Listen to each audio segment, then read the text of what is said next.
le monde tourne. Direction la Birmanie, refusant de tirer sur leurs concitoyens. Les informations pullulent. Tout de suite, voici les informations. C'est le moment d'ouvrir la page internationale avec Erlich Dorelas depuis Boston, Massachusetts.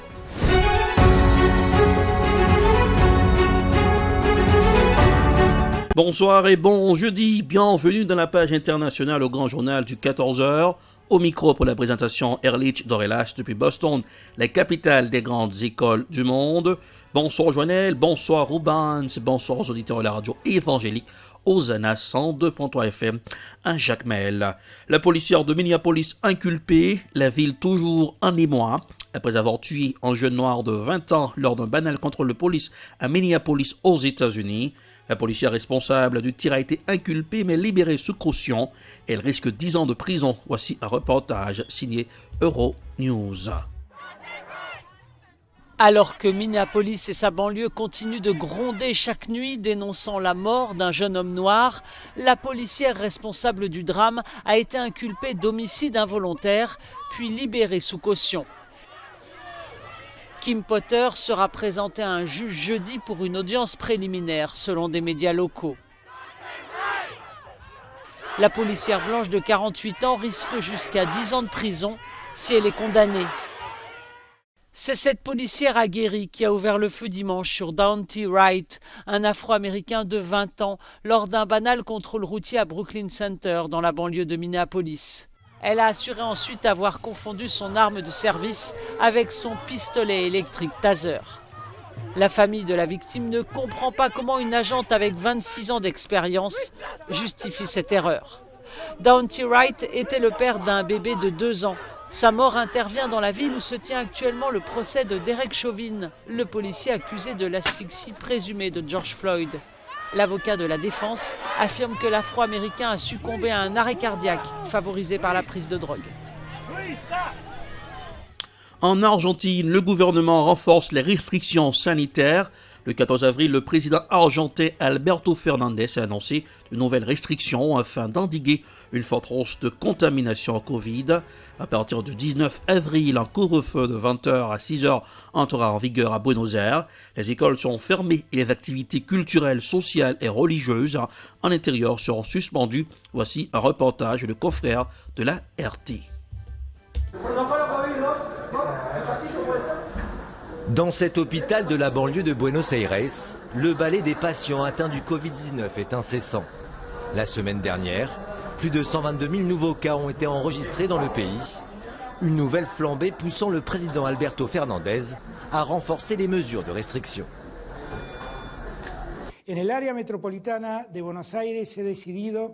Dans la région métropolitaine de Buenos Aires, j'ai décidé de restreindre les déplacements nocturnes entre 20h et 6h du matin.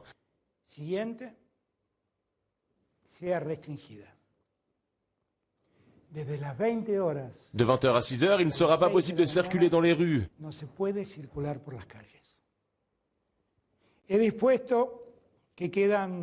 J'ai ordonné la suspension de toutes les activités récréatives, sociales, culturelles, sportives et religieuses menées dans des lieux fermés.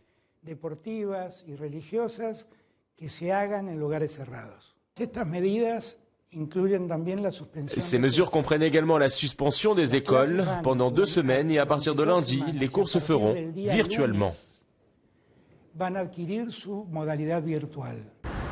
Mercredi dernier, le président argentin avait déjà annoncé l'interdiction de circuler dans les grands centres urbains entre minuit et 6h du matin, ainsi que la fermeture des discothèques et des lieux festifs. Mais pour la population, le problème réside essentiellement dans les transports publics, des transports publics surpeuplés, où la distanciation sociale est impossible à respecter, même sur les quais des trains.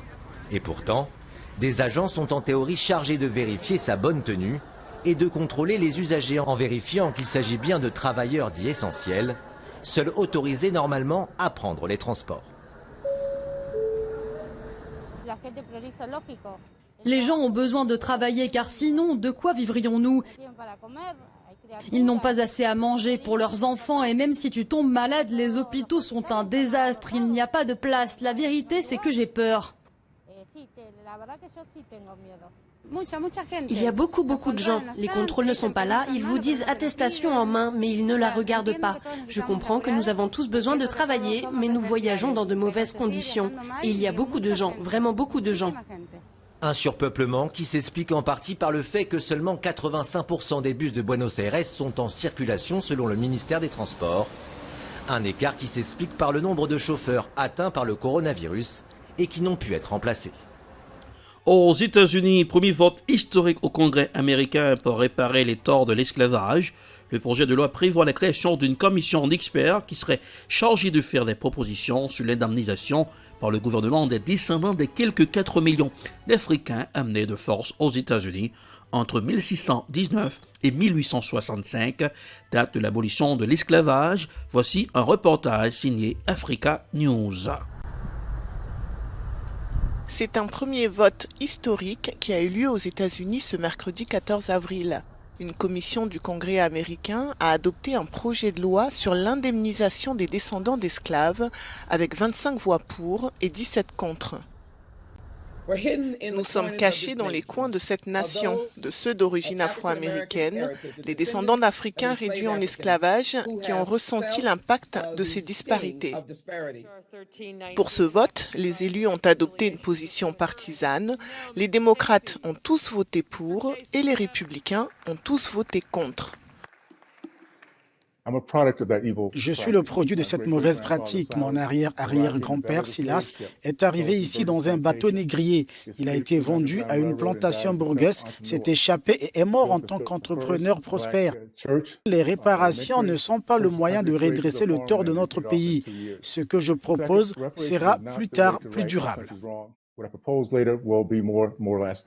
Le sort final du texte est encore incertain. Il devra être approuvé par la Chambre basse du Congrès ainsi que par le Sénat.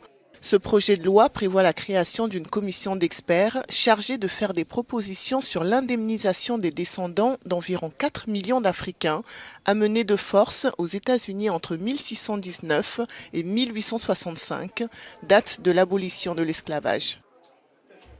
Au Pakistan, les Français menacés. L'ambassade de France à Islamabad recommande à ses ressortissants et aux entreprises françaises de quitter temporairement le pays en raison de menaces sérieuses qui pèsent sur les intérêts français. Voici un reportage signé TV5 Monde. Voici l'ambassade de France au Pakistan.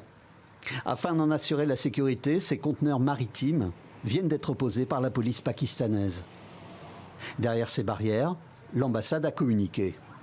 En raison des menaces sérieuses qui pèsent sur les intérêts français au Pakistan, il est recommandé aux ressortissants français et aux entreprises françaises de quitter provisoirement le pays. Le Pakistan, une nouvelle fois sous tension. Lahore, Karachi, Islamabad. Depuis le début de la semaine, on assiste à des face-à-face violents entre les forces de l'ordre et les partisans du parti islamiste radical, le TLP. Les manifestants réclament la libération du leader de ce parti, arrêté lundi. Saad Rivzi avait appelé à une marche pour réclamer une nouvelle fois l'expulsion de l'ambassadeur de France au Pakistan. Cette colère de la rue contre la France est née au lendemain de cet instant. La cérémonie à Paris en hommage à Samuel Paty. Cet enseignant tué pour avoir montré des caricatures de Charlie Hebdo du prophète Mahomet à sa classe. Le chef de l'État français avait eu ces mots. Nous ne renoncerons pas aux caricatures. La réponse dans les pays musulmans et en particulier au Pakistan fut immédiate. Des milliers de personnes dans les rues demandant l'expulsion de l'ambassadeur de France et le boycott des produits français. Le gouvernement pakistanais n'accéda que très partiellement à ces demandes. Certains produits français n'ont plus été en libre accès, mais petit à petit, ils avaient fait leur retour dans certaines boutiques, comme ici à Lahore. La tension a donc été relancée ces dernières heures avec ces manifestations et des menaces claires. Ça pourrait devenir dangereux pour les Français. Vous le voyez, des policiers ont été battus et 2 d'entre eux sont morts. Donc il y a des risques pour que des Français soient aussi attaqués. Les Français sont en danger ici, c'est vrai. Leur président défend le blasphème, mais le gouvernement pakistanais devrait assurer leur sécurité. Les autorités pakistanaises viennent d'affirmer que les Français n'ont rien à craindre. Mais dans le même temps, un hashtag réclamant leur départ a donné naissance à plusieurs dizaines de milliers de tweets. Nucléaire iranien, reprise des négociations dans un climat tendu. La discussion pour sauver l'accord international sur le nucléaire iranien s'était refermée la semaine dernière à Vienne sur une note positive. Elles reprennent jeudi, mais entre-temps, la décision de Téhéran d'enrichir l'uranium à hauteur de 60% a jeté en froid. Voici un reportage signé France 24. Ils doivent faire en premier ce que nous voulons. Qui de l'Iran ou des États-Unis va céder ? Washington ne reviendra dans l'accord de Vienne que si les Iraniens respectent à nouveau leurs engagements. Mais pour Téhéran, c'est aux Américains de faire le premier pas en levant les sanctions. Les offres qu'ils font sont souvent arrogantes et humiliantes et ne valent même pas la peine d'être examinées. Les pourparlers ne doivent pas devenir des négociations d'usure. Cela nuirait à notre pays. Pas sûr, car en attendant, l'Iran a les mains libres. Mardi soir, le pays a d'ailleurs annoncé l'enrichissement de son uranium à hauteur de 60%. C'est 3 fois plus qu'aujourd'hui, mais surtout la République islamique se rapproche des 90% nécessaires à la fabrication d'une bombe atomique. Une menace qui n'a pas ébranlé la volonté américaine de poursuivre les pourparlers. Je pense que les États-Unis ont montré très clairement aux autres participants et au reste du monde le sérieux de leurs objectifs. Reste à voir si l'Iran a ce même sérieux. Augmenter l'enrichissement de son uranium, c'est selon Téhéran une réponse au terrorisme nucléaire israélien. Dimanche, l'Iran dit avoir subi une attaque et accuse Israël d'avoir introduit une bombe sur le site souterrain de Natanz. Pour l'instant, les causes sont encore floues, mais certains médias israéliens affirment que le Mossad aurait saboté le site pour retarder ses activités.